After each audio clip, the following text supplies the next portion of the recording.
atas air. Perahu itu terapung selama 3 hari 3 malam tanpa ada yang menyadarinya. Anak-anak laki-laki yang lapar itu kabur. Dia hanya bisa makan pakaian untuk mengisi perutnya yang lapar. Dan di depannya terdapat air terjun setinggi 100 meter. Perahu berguncang dengan kuat dan anak laki-laki itu melayang ke hilir. Siapa yang berharap bisa bertahan hidup secara ajaib. Namun tak lama kemudian 2 ekor ular piton besar merangkak ke dalam perahu. Mereka menggelengkan kepala, mengeluarkan air liur saat melihat makanan di depan mata mereka. Hercules tiba-tiba mengangkat kedua tangan kecilnya untuk menggenggam kepala ular piton itu, menyebabkan mereka langsung hancur. Tak lama kemudian, perahu itu terjebak di sungai. Sepasang suami istri lewat dan menemukan bayi laki-laki mereka dalam keadaan koma. Kemudian mereka membawa anak itu pulang dan merawatnya dengan baik.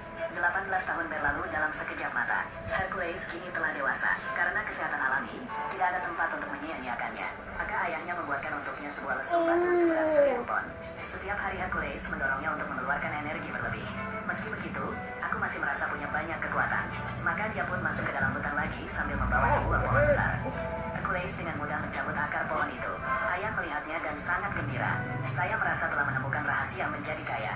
Dia menyuruh Hercules untuk terus mencabut pohon itu untuk transportasi ke pasar untuk bertukar makanan. Adapun dia berdiri di samping Hercules untuk membantunya. Tanpa diduga, seekor beruang besar tiba-tiba muncul di belakang. Itu menjatuhkannya ke tanah. Kepala berdebar terus-menerus. Hercules mendengar suara itu dan segera bergegas maju. Dia bergegas mendorong beruang itu ke bawah. Tanpa diduga, dia dengan cepat berdiri. Dia mengangkat tangannya dan menamparkan punggung Hercules dengan keras. Lalu pegang dia erat-erat. Hercules menggunakan kekuatannya untuk menjatuhkan beruang itu. Selanjutnya, dia mengayunkan tinjunya untuk melakukan serangan balik terhadap hewan raksasa ini. Hercules terus memukul dengan keras. Beruang itu membuka mulutnya dan berteriak dengan sedih. Tak lama kemudian, dia kehilangan nyawanya. Namun ayah Hercules perlahan menutup matanya. Dia sangat marah ketika kehilangan orang yang dicintainya. Hercules mengangkat beruang itu dengan satu tangan dan melemparkannya ke langit. Beruang itu mungkin tidak menduganya. Aku terjebak dalam pelukan manusia. Sejak ayahnya meninggal, Hercules selalu bersedih. Dia menyeret penggaruk batu seberat 1000 pon melintasi mulut untuk mengeluarkan sekresinya.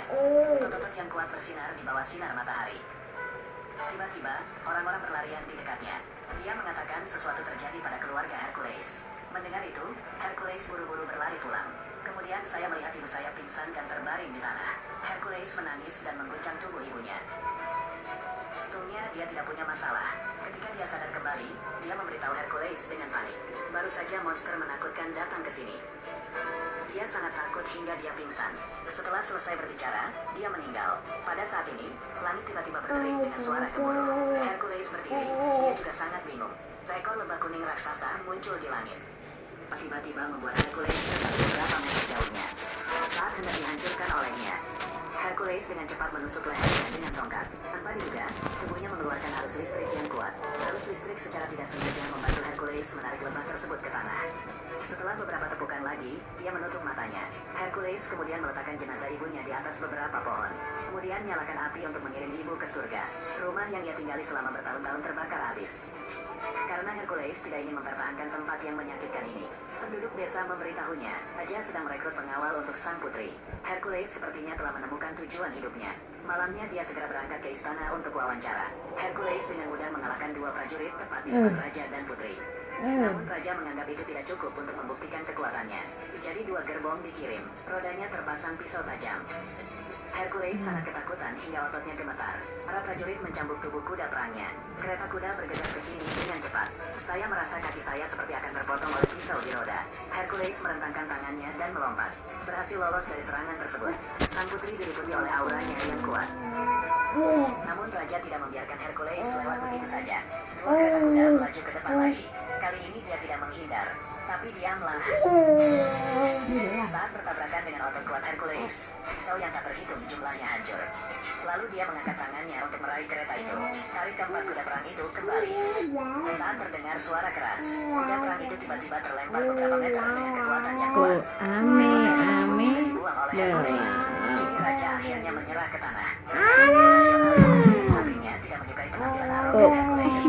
Oleh karena itu, dia menghasut raja untuk mengirimkan prajurit ke Masakas. Hercules tidak melepaskan batang kayu itu dari tanah. Dia memegang batang kayu itu dengan kedua tangannya. Pak air susu selama manis santannya kelapa